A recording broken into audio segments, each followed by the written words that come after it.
Go, go, Loser Ranger. Season 2, Episode 10, A Special Bond. Hibiki and Sesera dives deep into the complex, emotionally charged relationship between Hibiki Sakurama and his sister, Sesera, delivering a mix of heart-wrenching drama and unsettling revelations that keep the series' dark edge sharp. As Fighter D continues his infiltration of the Dragon Keepers, posing as Hibiki, this episode shifts focus to Sesera's obsessive devotion to her brother, peeling back layers of trauma and dysfunction while advancing the overarching plot with calculated restraint. The episode excels in portraying Sesera's duality. She's a composed pink keeper on the surface but unravels into a deeply unhinged figure when it comes to Hibiki. Her broken tendencies, hinted at earlier, are laid bare here, with scenes of her clutching Hibiki's body pillow and fixating on his every move.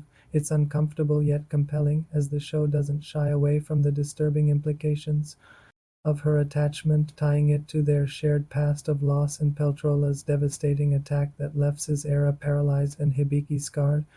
The flashback sequences are haunting, showing young Sesera shielding Hibiki from their parents' cultish devotion to the invader church, only to be crippled in the aftermath. This context makes her obsession feel tragic rather than gratuitous.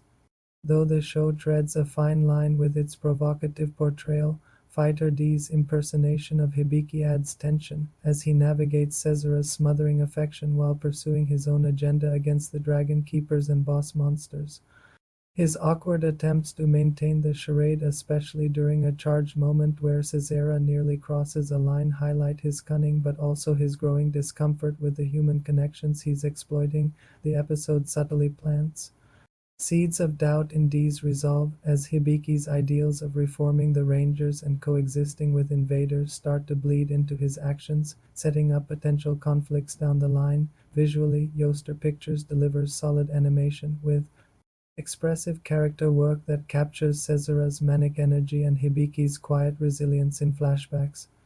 The muted color palette of their past contrasts effectively with the present's brighter, more chaotic Ranger world, reinforcing the weight of their history. The pacing, however, feels uneven at times, with some scenes lingering too long on Sesera's obsession, which risks alienating viewers who find the dynamic too intense.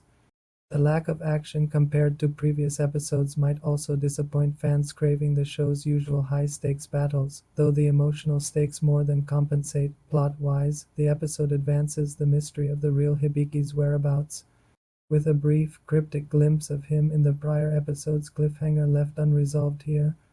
Instead, the focus on Sesera's perspective keeps the narrative grounded in character, while Kidori's investigation into missing children and the Green Battalion's monster hunting mission loom in the background, promising bigger confrontations. Soon, the Dragon Keeper's corruption remains a simmering threat, with Red Keeper's instability and the public's growing distrust adding to the powder keg. Overall, a special bond. Hibiki and Sesera is a bold, polarizing episode that leans hard into the series' psychological depth and moral ambiguity. It's not the most action-packed or plot-heavy, but it's a crucial character study that enriches the Sakurama siblings' story and sets the stage for Fighter D's next moves. For fans invested in the show's darker take on the Super Sentai formula, it's a rewarding, if unsettling, chapter that proves Go, Loser Ranger isn't afraid to push boundaries.